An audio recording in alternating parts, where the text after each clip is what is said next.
Hi, hello, good morning viewers. நான் உங்கள் சதீஷ் பேசுகிறேன். இன்றைக்கி நம்ம பார்க்க இருக்க படம் வந்து பார்த்திங்கன்னா, கார்த்திக் வேணுகோபால் டைரக்ஷனில் இப்பா பாதி, தியாகராஜன், பிரபு, அனிகா மற்றும் பலர் நடித்து ரீசெண்டாக தேட்டரில் ரிலீஸ் ஆன படம் தான் பிடி சார். சரி, வாங்க படம் எப்படி இருக்குன்னு பார்ப்போம். ஸோ அதுக்கு முன்னாடி வந்து பார்த்திங்கன்னா, நம்மளோட சேனல் உங்களுக்கு பிடிச்சிருந்தா கமெண்ட் பண்ணுங்கள், லைக் பண்ணுங்கள், சப்ஸ்கிரைப் பண்ணுங்கள் அண்ட் எல்லாருக்கும் ஷேர் பண்ணுங்கள். சரி, வாங்க ஸ்ட்ரெயிட்டாகவே நம்ம கதைக்குள்ளே போவோம். ஸோ இப்போ பாதி வந்து பார்த்திங்கன்னா, ஒரு ஜிபி ஸ்கூலில் வந்து பார்த்திங்கன்னா பிடி சாரை வேலை பார்த்துட்டு இருக்காரு. ஸோ பிடி சார்ன்ற சொல்லி அவர் விசிலோட சுற்றிட்டு இருக்காரே தவிர, ஸோ அதுக்கான எந்த ஒரு ஜட்ஜ்மெண்ட்டும் அந்த கதையில் சொல்லப்படலை. ஸோ பசங்களை கிரவுண்டில் கூப்பிட்டு போய் விளையாடுறது, ஒரு காம்படிஷன் கூப்பிட்டு போகிறது, ஸோ அந்த ஸ்போர்ட்ஸ் ரிலேட்டடாக அவர் எதுவுமே பண்ணலை. ஜஸ்ட் அவர் இன்ட்ரடியூஸ் பண்ணுறது வந்து பார்த்திங்கன்னா ஒரு மேஜிக் வால்.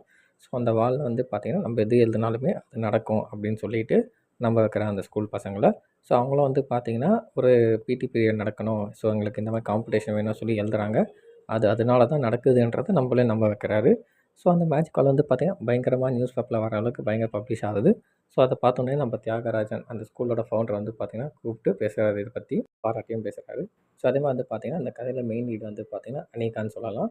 ஸோ அவங்க வந்து பார்த்திங்கன்னா இப்போ பாதி வீட்டுக்கு எதிர்த்தாப்புல இருக்கவங்க நெய்பர் சொல்லிக்கலாம். ஸோ அவங்க வந்து பார்த்திங்கன்னா இதே ஜிபி காலேஜில் தான் படிச்சுட்டு வராங்க. ஸோ அவங்க வந்து பார்த்திங்கன்னா ஒரு வாட்டி ஆனுவல் டே அப்போது அவங்க ஒரு மாடர்ன் ட்ரெஸ் போட்டு காலேஜ் போகிறாங்க. ஸோ போயிட்டு வர வழியில் ஒரு 4 பசங்க கலாய்ச்சி இது பண்ணுறாங்க, நெட்டில் பப்ளிஷ் பண்ணுறாங்க அந்த வீடியோ எடுத்து. ஸோ அதை பார்த்தோன்னே அவங்க ஃபேமிலி வந்து பார்த்தீங்கன்னா பயங்கர டிசப்பாயின்மெண்ட். அவங்கள போட்டு அடிக்கிறது, திட்டுறது, ஸோ அந்த மாதிரி இருக்குது. ஸோ அதனால் அதை தாங்கிக்க முடியாத அவங்க வந்து பார்த்தீங்கன்னா, ஓகே நம்ம சூசைட் பண்ணிக்கலாம் அப்படின்னு சொல்லிட்டு அந்த காலேஜ் மொட்டை மாடில நின்று தற்கொலை பண்ணிக்கிறதுக்காக நிற்கிறாங்க. ஸோ கரெக்டாக குதிக்க போன்னு வந்து பார்த்தோன்னா, இப்போ அது வந்து கையை பிடிச்சி காப்பாற்றிக்கிறாரு. காப்பாற்றி என்ன நடக்க கேட்கையில் வந்து பார்த்தீங்கன்னா, நமக்கு சஸ்பென்ஸாக வேற ஒரு கதை சொல்லிக்கிட்டு இருக்காங்க. ஸோ இந்த மாதிரி வந்து பார்த்திங்கன்னா அந்த காலேஜோட ஃபவுண்டர் வந்து இந்த மாதிரி பண்ணாங்க, என்னை கூப்பிட்டாங்க அப்படின்னு சொல்லிட்டு சொல்லவே அதில் அதிர்ச்சி ஆகிறா இப்போ பாதி. ஓகே, ஸோ இதை வந்து பார்த்தோன்னா நம்ம டேரெக்டாக கொண்டு போகக்கூடாது, வேறு வழியில் கொண்டு போகணும் அப்படின்னு சொல்லிட்டு கேரக்டரை வந்து கொன்ன மாதிரி நம்மளுக்கு காமிக்கிறாங்க. ஸோ அது மூலயமா வந்து பார்த்திங்கன்னா கோர்ட்டு கேஸ் எல்லாமே போயிட்டுருக்கு இந்த படத்தில். ஆல்மோஸ்ட் அவர் என்ன பிளான் பண்ணாரோ அதைப்படி நெக்ஸ்ட் ஸ்க்ரீன் பிளேயில் வந்து செகண்ட் ஹாஃப் வந்து பார்த்திங்கன்னா பயங்கரமாக ஓடுது.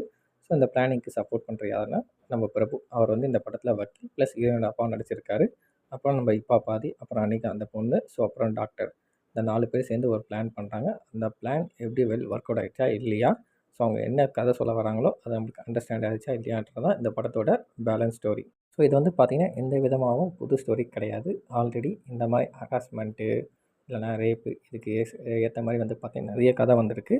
ஸோ அதே சேம் டெம்ப்ளேட்டில் எடுக்கப்பட்ட படம் தான் இது. ஸோ இதில் புதுமையாக என்ன காமிச்சிருக்காங்க வந்து பார்த்திங்கன்னா, ஸோ கிளைமேக்ஸ், ஸோ நம்ம எதிர்பார்த்தது ஒன்று, ஸோ கிளைமேக்ஸில் நடந்த ஒன்று. ஸோ அந்த கிளைமேக்ஸ் ட்விஸ்ட் வந்து பார்த்திங்கன்னா நிஜமாகவே நம்பும்படியாக இருந்தது. ஸோ தேட்டரில் பார்க்குற ஆடியன்ஸ்க்கு வந்து பார்த்திங்கன்னா அன்டில் தட் கிளைமேக்ஸ் இப்படி ஒரு சீன் வச்சுருப்பாங்கன்றது யாருக்கும் தெரியாது. ஸோ அது நல்லாவே சொல்லலாம். அதே மாதிரி இன்டர்வல் போர்ஷன் வந்து பார்த்திங்கன்னா நல்லாவே எடுத்திருக்காங்க. பேக்ரவுண்ட் ஸ்கோரோட வச்சு அந்த முருகன் சிலைலாம் காமிச்சு பயங்கரமாக கொடுத்துருக்காங்க. இந்த போர்ஷன் விட்டோம்னா மற்ற எந்த போர்ஷனும் அந்தளவுக்கு பெருசாக எஃபெக்டிவ் நம்மளுக்கு கொடுக்கல. எந்த இடத்துலையும் ஒரு எமோஷன் கனெக்டோ இல்லை ஆழமான பதிவோ எதுவுமே இந்த படத்தில் இல்லைன்னு சொல்லலாம். இப்போ சீன்ஸ் எல்லாம் பார்த்திங்கன்னா பயங்கர ஃப்ளாட்டாக இருக்குது. ஸோ பயங்கர லேகிங்கு, அங்கங்கே கொஞ்சம் இன்ட்ரெஸ்ட்டாக போனாலுமே கொஞ்சம் லேக் அடிக்குது படத்தில்.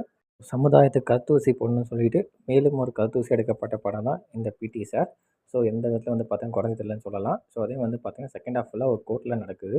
ஸோ அந்த ஆர்கியூமெண்ட்லாம் வந்து பார்த்தீங்கன்னா அந்தளவுக்கு எஃபெக்டிவாக இல்லைன்னு சொல்லலாம். ஸோ பெருசாக டிஃபெண்டு அந்த மாதிரி பண்ணுறது எதுவுமே கிடையாது. ஸோ இவங்க ஒரு சாட்சி சொன்னாங்கன்னா அது இல்லைன்னு அவங்க காமிக்கிறாங்க, அவங்க ஒன்று சொன்னாங்கன்னா இவங்க இல்லைன்னு காமிக்கிறாங்க தவிர, ஸோ பெருசாக இன்ட்ரெஸ்டிங்காக நெயில் பைட்டிங்கோ இல்லை சீட்டேஜோ அடுத்து என்ன நடக்குமோ அந்த அளவுக்குலாம் பெருசாக கோர்ட் ரூம் ட்ராமா எஃபெக்டிவாக கொடுக்கல.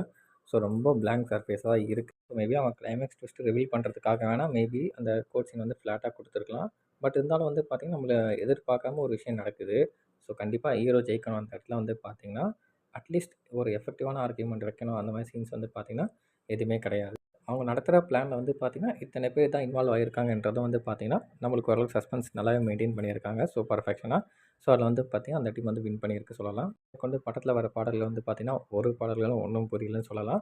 ஸோ நடுவில் அங்கங்கே சீன்ஸ் வச்சனால அந்த சாங்ஸ் வந்து பெருசாக போர் அடிக்கல, இல்லைன்னா கன்ஃபார்ம் போர் அடிச்சு நம்ம ஆல்மோஸ்ட் வெளியே வந்திருக்கலாம். அந்தளவுக்கு தான் இருந்துச்சு பாட்டெல்லாம் வந்து பார்த்திங்கன்னா. 2 மணி நேரம் 10 நிமிஷத்துக்கு போடுற இந்த படம் எந்த அளவுக்கு எங்கேஜிங்காக கொடுக்கணுமோ ஓரளவுக்கு பர்ஃபெக்டாக வின் பண்ணியிருக்கா சொல்லலாம் டேரக்டர் எடுத்த கான்செப்ட்டில்.